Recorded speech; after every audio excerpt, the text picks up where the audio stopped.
Bedford Street Studios is located in Bridgewater off of Route 28 and offers lessons in art and music. I decided to check out this new space and meet with the owners, Judy and Tyler. Hey Tim, how's it going? It's going good. Glad to have you here at Bedford Street Studios. Ready to take a look around? Yeah, sure. Cool.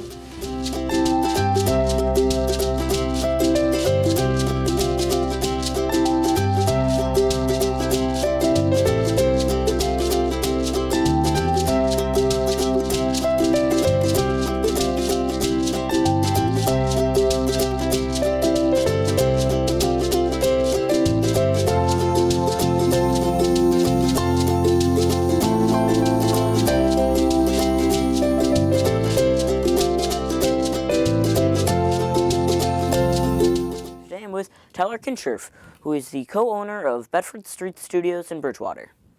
Tyler, thank you for being here. Thank you, Tim. All right. What is your favorite part of the music profession? The creation of music itself. I just like the art form as a whole. I think creating something that is more about drawing out emotion is a very valuable thing. How old were you when you first started having interest in music?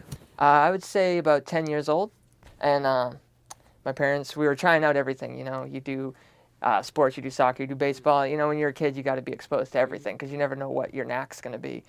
Started on guitar and was okay with it, and then I switched to bass, and that was like my real true love.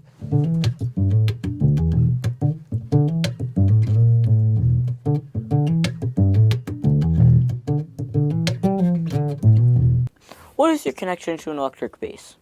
My connection to an electric bass is just when you play a note, it just feels good. It's like, it's not a lot of effort, but when like it comes through the amp and and then you're in the dance hall and you feel that bass, that's power. Like you just pluck and boom, and like you're like kind of like shaking the floor, and like if you're a good bass player, you're making people dance. Like a lot of the times I look at the drums as like the feel and like the rhythm, and like everyone's responsible for the groove.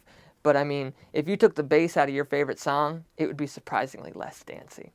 And so the bass really does not only support the singers and the other instrumentalists with like a good low foundation, but it provides a lot of like just the lower end of the frequency. And the lower end of the frequency is what you feel more than you hear. And so that's what kind of gets people moving. So the bass is a very powerful instrument, and if you were ever to find a dance song or something and take the bass out, I think you'd be surprised at the new feeling that it has, and it might not feel quite right. Can you explain your studio's design? Studio's design, so the recording studio, we have a isolation room for the drums, and the isolation room for the drums prevents the higher frequencies of the cymbals from interfering with other microphones that you might have in the room. Wow. Now, the space around the isolation room, now that's more of a live space where you can set up a whole band, you can do just a vocalist, you know, it's a bigger space, it gives you a bigger room sound if you want. The control room we're in right now, is set up to have microphones from those two spaces that I just described, the isolation room and the live space. They come into the board, and then from the board they go into the computer, and then we can record them using software. Did you always have a dream of owning your own studio? I always had a dream of doing music full-time. I wasn't sure exactly what it was going to be. I didn't know if it was going to be performance. For a while it was education. For a while it was going to be, I was going for public education at Bridgewater State University for a while. Then, you know, gigs, I've played live.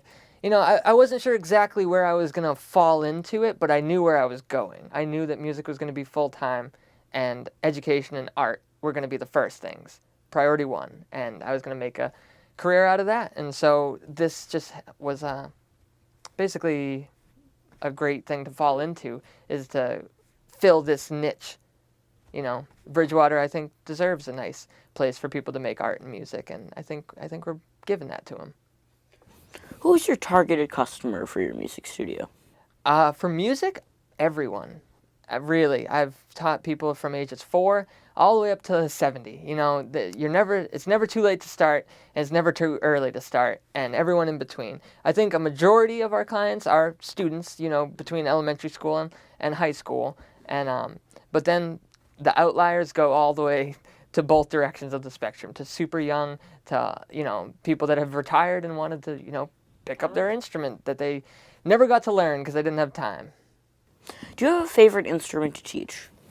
Probably my main instrument, which is electric bass. I just, I'm the most comfortable with it. I've been playing it for 14 years now. If I play professionally in a pit orchestra or with a band on stage, I'm playing bass. So it's really my main instrument, and it's my favorite one to teach, for sure.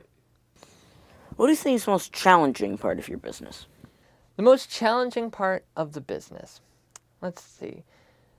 I think the most challenging part, and not because it's hard to do, but because it takes a little extra time, is making every customer have their own tailor-made experience. If I get a piano student who wants to learn jazz, I take that information and I construct a lesson for them that gets them from where they're at to where they want to be. And so there's not just one plan that I go with. I don't have a book that I start with and go through, and that's your piano lesson. Your piano lesson is what you want to learn. And so, again, it's not hard to do. It just takes a little extra time. But I think that's something that can be valued by people that come and learn here, is that they're getting exactly what they want out of their lessons. Well, that's good to hear. Yeah. What is your favorite part of your job? The favorite part of my job is that when I come in, I wait for my students, and when they come in, we're having fun while we're learning. It's never so structured as it feels like I'm working. You know what I mean? And they don't feel like they're in a class. We're just kind of giving a back and forth. We're playing music. We're having fun. And then when they leave, I'm allowed to play down here with all these awesome toys. And when bands come in, I'm listening to music. Everything I do revolves around what I love. So I think that's probably the best part about the whole job. All right. Who are some musicians that you look up to? Some musicians that I look up to. I would have to say creatively, Tom York of Radiohead. I think Radiohead's been a huge influence on me musically, and I really appreciate what they've done musically. And then just as influentially and philosophically, Victor Wooten is a great bass player. Definitely look into him. But for him, it's more about his philosophy of education that I agree with. Yeah. Do you have a favorite genre of music? Favorite genre of music? It's really hard to say. I feel like it changes day to day. But I would say generally I like to listen to the modern music, whether it's alternative or pop music or electronic dance music or R&B. I like current stuff. I like the stuff that comes out today, although I do really like jazz and classical though, so. But yeah, I would stick to that. I would say what's coming out today in the alternative and pop realm of things, whether it's dance or R&B. I like that stuff. It's good. What is it about music that people love so much? I think it's just the excitement of it. I still get that excitement still, even after 14 years and knowing all the intricacies of how everything's coming together. I still get that moment in music where I'm just like, yeah, when something happens. One of the best examples is in Uranus by Holst. That's an orchestral piece it's a symphonic piece, and there's a part where it slows down gradually over time, and then it feels like you're sludging through mud, and then it boom snaps back to the fast tempo, and just that moment is just ooh, it's so much power and so much emotion, and it's that's why people love it. I mean, it gives you feelings that you can't even describe to other people. So it's just magic. What is Victor Wooten's philosophy of education?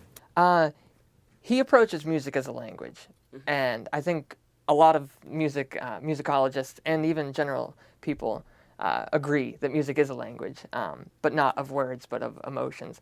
But the way he approaches it is you need to learn languages like we learned our first language, right? Our first language, when we were speaking with our parents, we didn't know what was right or wrong. We just tried to speak with them. And even if we made mistakes, our parents would join us with those mistakes and say things wrong with us. And we always felt positive about what we were learning because our parents were professionals, right? They're professional speakers. And as babies and toddlers and growing up, we were amateurs.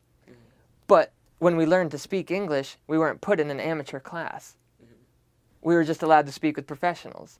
So it's more of like looking at music as not so much a rigorous cause and effect of an outline, you know, of an overall lesson plan, but more of like a fluid exploration and being allowed to be wrong and being allowed to be creative and things like that. And I take that philosophy and I adapt it into my lessons because I agree a lot with that. Tyler was able to sneak in a quick drum lesson on the bongos. And a high tone, you're going to go low, high, high, low, high, low, high, high, low, high. So why don't you do that with me? Low, high, high, low, high, low, high, high, low, high. And you can hit them harder than that. And then, all right, so now there's two things about the bongos that I want to tell you because we can get a really cool sound out of these bongos. Mm-hmm. Now, you can hit them like you were, like flat in the middle, or on the edge with sort of like that part of your finger and like that. Yeah, and you get that ring. And so when you do this drum, I want it to be in the middle because I want that bassier sound, right? So you're gonna give me that. So you're gonna give me the middle of the drum with a nice big part of your hand, and then when you do the high, the low, high, low, high, that's when I want you to use the edge. Yeah, and so that's gonna be the harder part of your fingers. Let's try and get that going. Ready? So, low, high, low, high, low, low, high, low, high, low, high. All right. So now let's see if we can do that, and see if you can keep that going while I do something else. All right. So you're gonna have to zone in on what you're doing and really feel that. And it always helps to move with the music. So if you want to kind of like, it's a full body experience. So you don't want to be like, and look real scared about what you're doing. So ready? 1, 2, here we go. And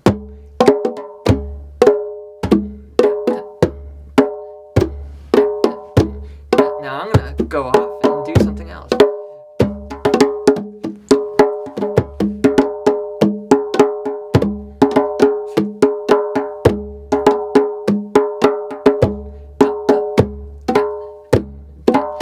There's improvisation. Okay. This is the fun part. This is where you get to explore the drums. So I've given you the tools of you can hit the middle or you can hit the edge. Middle and edge. So you basically have like 4 tones to work with and no limits of how creative you can be. Okay. All right, so I'm going to give you the low, high, low, high. And you just take that rhythm, put that into the back of your head and just kind of feel it, and then make up whatever you want. You can play fast, you can play slow, you can play quiet, you can play loud, whatever you want. Do I start off with that and then move into? No, let's just start right off with the improvisation. So let's listen first because we want to feel what the groove is, and that will help us when we actually start improvising. Mm-hmm. All right, so I'll start it off, and you just jump in whenever you're ready. When your first idea comes in. All right, so.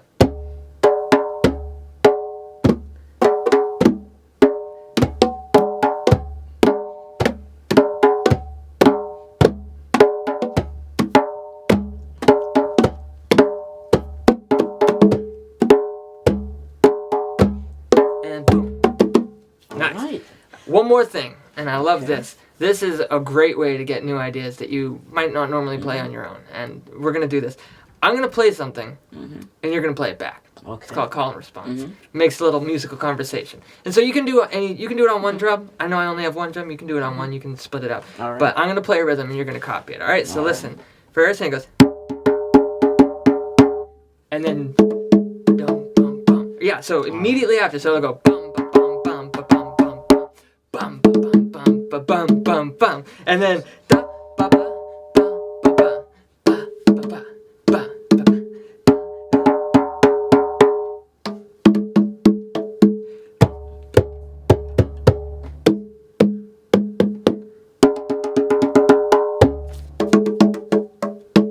All right, why don't you give me 2, and then we'll put the drums away for now. All right, so give me 2 things. You make it up, and I'll copy you back. All right, so you're the caller, I'm the responder.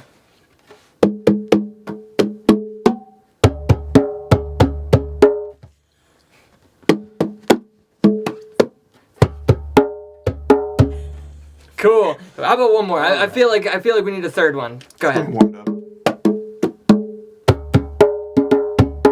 Cool. Awesome. All right, Nice thank job. you. Before heading upstairs to see Junie, I just had to check out Tyler's recording studio where the bands play. So what we had to do was this whole area here was made to already be a recording studio. So when we came in, a lot of the wall construction, like this right here, this window into the control room, that was already set up and soundproofed. The ceilings already had a lot of the soundproofing, but there was soundproofing panels that they took with them when they left the studio. So all these walls were bare concrete. But we happened to have some extra of the, I guess you'd call it like sort of like a felty fabric. It's sort of like a soft back rug. And so we glued it up in strips all the way around. And then we put these sound absorbing foam panels just to kind of soften the sound of the room, because if you clap and it was just concrete walls, then that clap would hit the wall and bounce right back into all your microphones, and it might create some sounds and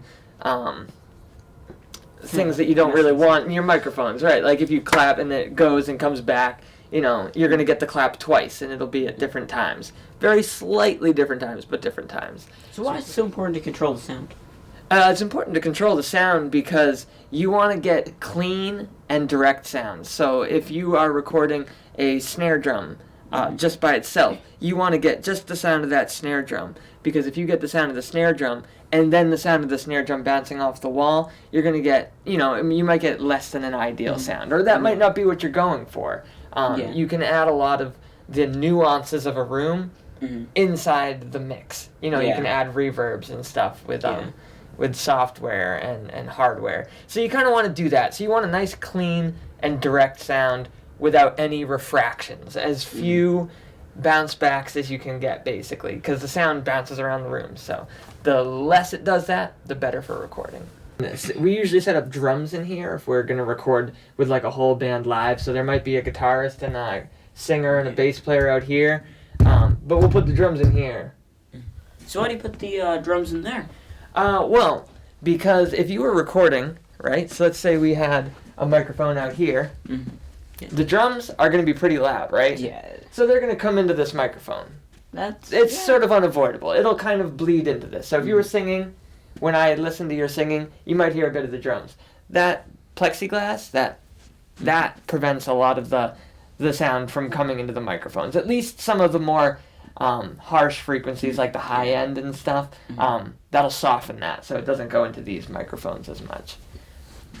And then other than that, we use this space for basically just all of our recording. Like even if we just have one singer, they'll stand out here. If we have a guitarist, they'll come in here and record. If we have a whole band, we'll set all of them up. I also do podcasts in here where we set up a table and everyone in the podcast like speaks. And yeah, you want to check out the control room? Sure. So we plug those microphones out in there and they come into the board. Then from the board, they go out the back into the computer. And then from the computer into the speakers, and that's how you record all your stuff. And then after you record everything, then you can mix it in the computer and get the sound you're looking for. And this room is also treated with foam and stuff because you do not want refractions while you're mixing and stuff. It gives you a more pure sound if you have a very dead space. And you say dead because a live space, if you clapped, it would go and like reverberate. You know, have you ever like gone into an auditorium and it went boo, and it's like kind of like bounces, you can feel it. Yeah, this room is kind of like eerily quiet sometimes. Like if you close that door and stuff, it'll be like nice and quiet. Let's just listen. Yeah. Wow, I didn't know how much work it'd go into making music. Thanks for telling me. Yeah, no problem. No problem at all.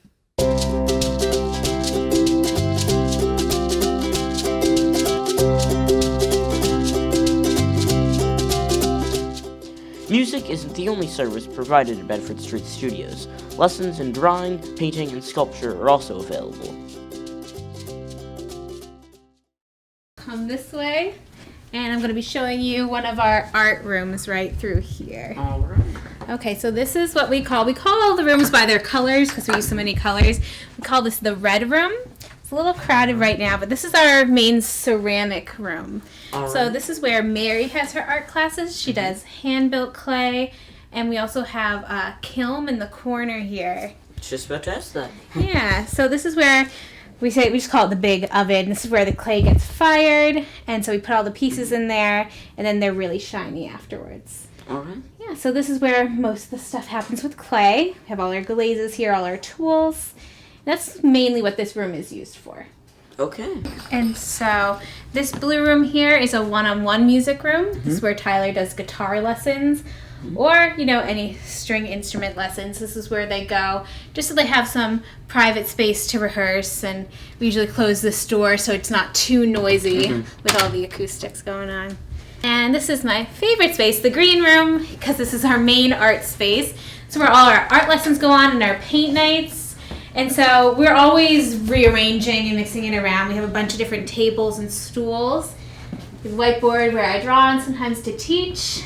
And just all our art supplies are in this area. We're eventually going to set up clay wheels in the corner. And so that's where all the art happens. Nice. Oh, wow, this is a rather large space.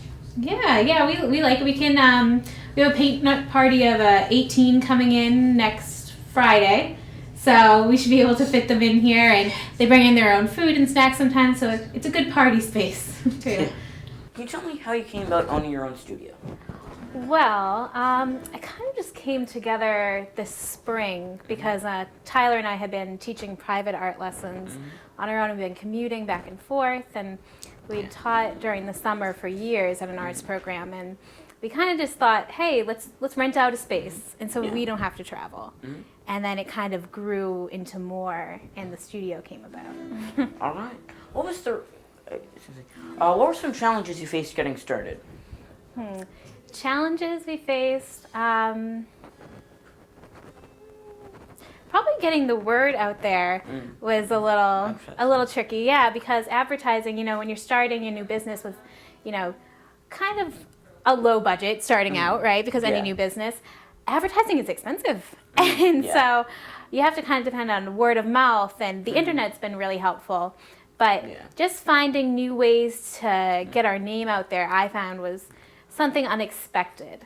Yeah. Yeah, and also kind of setting up the space so it was the most successful. Yeah. Was a little tricky, but I think we have it figured out now. All right. What is your favorite part of the art profession? Oh, I just love teaching. I've always loved teaching, and I went to school to be an English teacher, actually. But I kind of diverged into the art world more. But yeah, there's just something about it. Even if it's a day I'm not feeling good, and I'm like, oh man, I have a lesson later.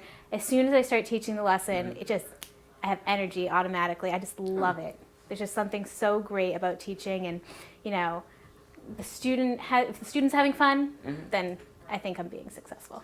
Oh, that's good to hear. Yeah. What can art teach us about ourselves? Ooh, art can teach a lot about yourself. I think people discover things they didn't even know about themselves when they're doing art, because it's such a creative outlet.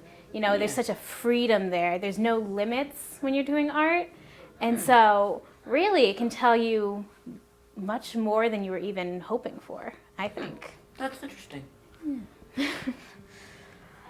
Can you describe a couple of your art programs? My art program. So we teach art to ages 6 and up in lessons, but we do younger ages, 5 and below, could do private lessons. That's just for skill, and dexterity. But we offer painting and drawing concentrations. I like to offer more mixed media to my art students because you can kind of dabble in all your different art forms. But we also do a strictly ceramics class. And so our art teacher, Mary, teaches that class, and she does artwork with hand building and firing clay in the kiln. All right. And eventually that's going to progress to clay on the wheel. All right. How long have these art programs been going on for? So we've been Tyler and Mary and I have been teaching art for years. But really, the art programs have just been going on since this August. So we're really still really new, but happy with the progress so far. That's good. That's good. Yeah. What has been the response from the public? I think we've had a positive response so far. It's been it's been great. It's been great. I keep having to remind people to review us on Yelp because they say such beautiful things to us, and I'm so grateful for them. But that could also be a form of advertising to get out there. Yeah. Because when you have positive reviews from someone and put out there for everyone to see, then you can kind of appeal to the public more and get more people engaged in the art community. Yeah. Who is your targeted customer for the art studio? Anybody interested in the art. So we like to say to people that are experienced artists or people, just looking to explore it a little bit more. That could be from young children all the way. We had a 92-year-old woman in here doing a paint night. Yeah. And, she said, I've never painted before, but this was awesome. Well, that's good. Yeah, I kind of wish she'd started a little younger, maybe. But it's never too late. Can people come to the studio to work on their own projects?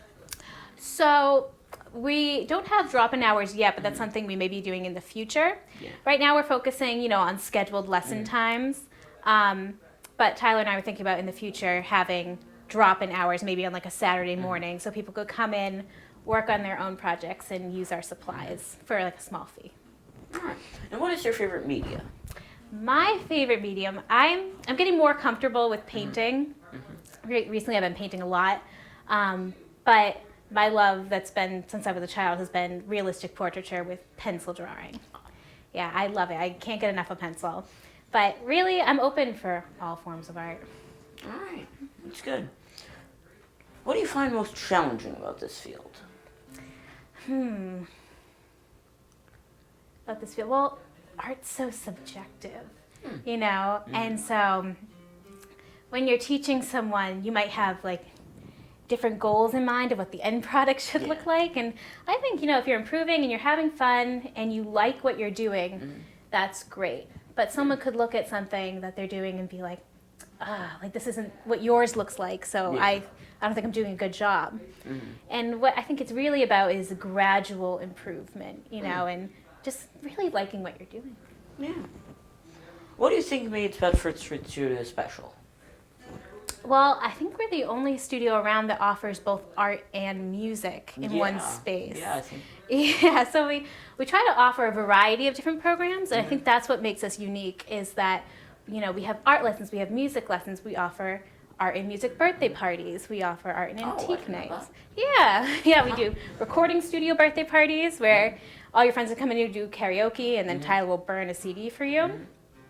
We do art parties where you can request the art project and then you bring all your friends in. We actually have a Girl Scout party tonight where they're getting an art badge. We do podcasts in the recording studio. Bands come in and record. We do paint nights. We do a little bit of everything. And we're growing even more. Can you tell me a little bit about your paint nights? Sure. So we offer paint nights about 2 to 3 times a month. And we also offer family paint days on Sundays. So paint nights are 18 plus. And paint days are 6 and up. And so for our paint nights, we've had 18-year-olds to 92-year-olds. So the age range is really, really big. And we do offer free glasses of wine. We come in, people like to relax and have fun. And so we are, I think, we teach a little bit more of the art process because we really want people to learn something while they're having fun and walk away with a great piece.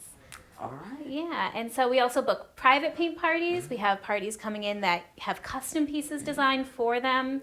They come with their family and friends. They celebrate birthdays, different events. And so that's really fun. They're usually at night on Friday or Saturday nights from 7 to 9:30. All right. Yeah. What are some inspirations that you have when creating an art piece? Inspirations. I look at artists around me. I'm always inspired by, my friends that are artists, famous artists. The internet, I feel like, is really helpful for different art pieces because art is at your fingertips there. You can see what other people are doing around the world, not just in your community. So I'm inspired every day by things I just see around me. Is there a piece of artwork that you were a student did you particularly like? Just off the top of my head, I've been working for 2 years. I've had an art student named Michaela, and she's a private art student, and she's 13. And we just spent a couple weeks working on a Buddha ceramic vase. And hers came out really, really great. I have a picture of it online. She just took it home like Monday.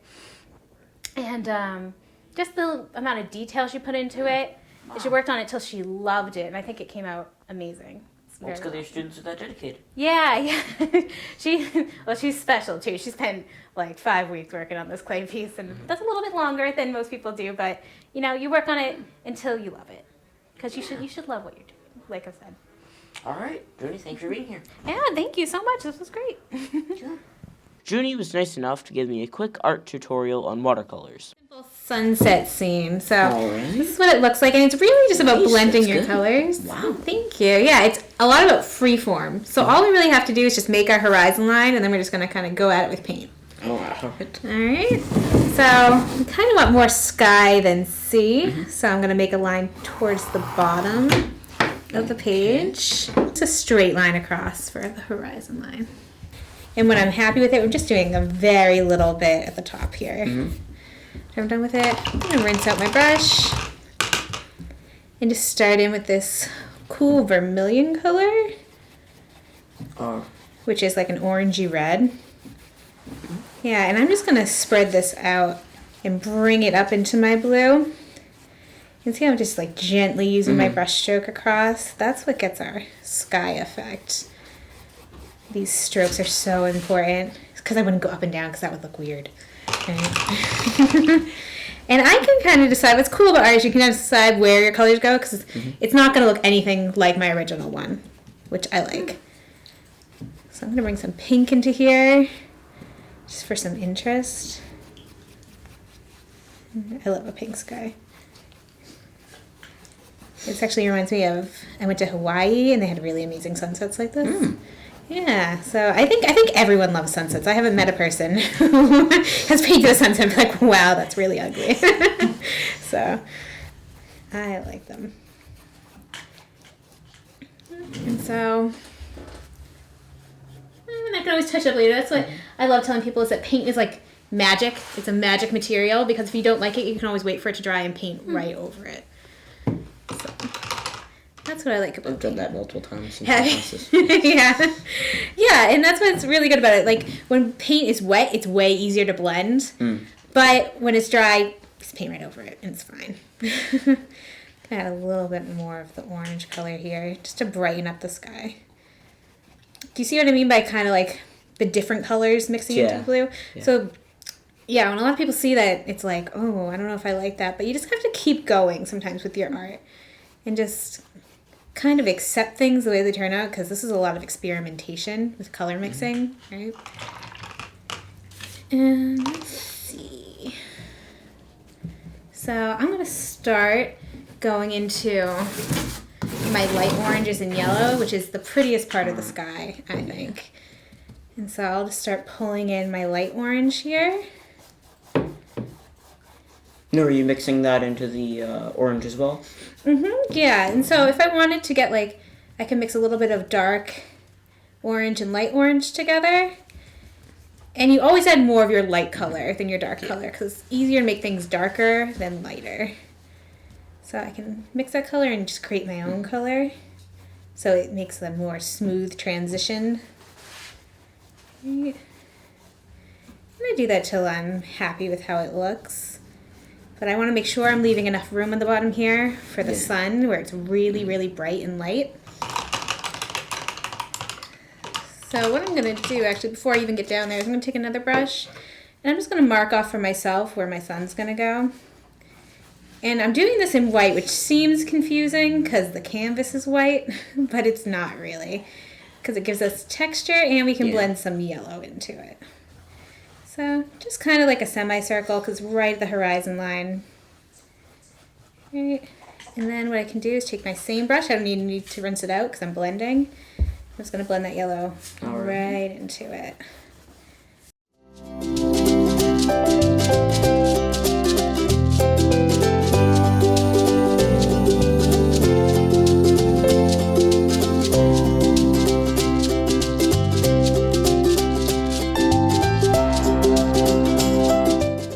wanted to add in some clouds, can mix a little of whatever color in with white, maybe a little bit of orange.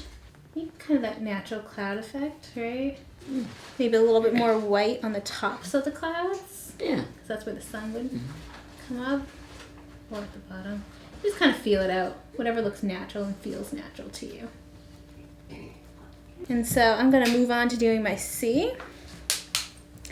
What I'm going to do, is I'm going to mix some white in with the blue I used for the top. Just make it a little bit lighter. Yeah. And I'm going to go on the edge, I'm going to go right up to this horizon line. Try to make it really neat. Then just pull away. And so what I'm going to do is leave a space in the middle here for my reflection. And the reflection is going to be wider at the top and kind of go narrow.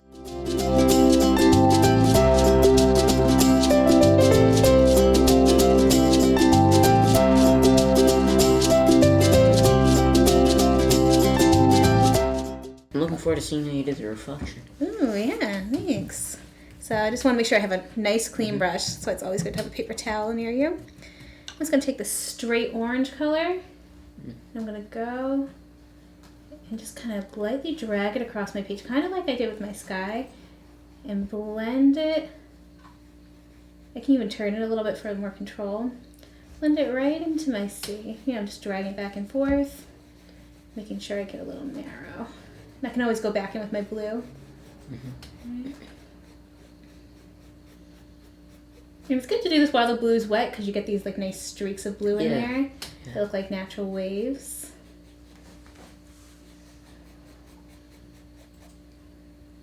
And I'm not using tons and tons of water to make it thin. Yeah. But I could, if I want to, a little bit with the C. And then I think the last thing I'll do is just add in a little bit of, rinse on my brush. Add a little bit of white onto here. Just lightly spread white through for both reflection and a little bit of waves. And of course, waves will be kind of bigger at the front and get smaller as they go towards our faraway horizon line.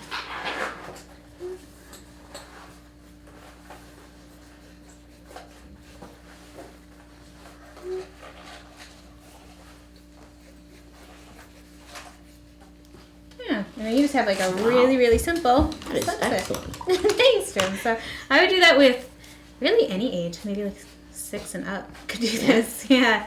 So, and they're great. You come up with a different result every time, and see it doesn't even, it looks similar to, but doesn't look exactly like the original, which is great. All right, thank you. You're welcome.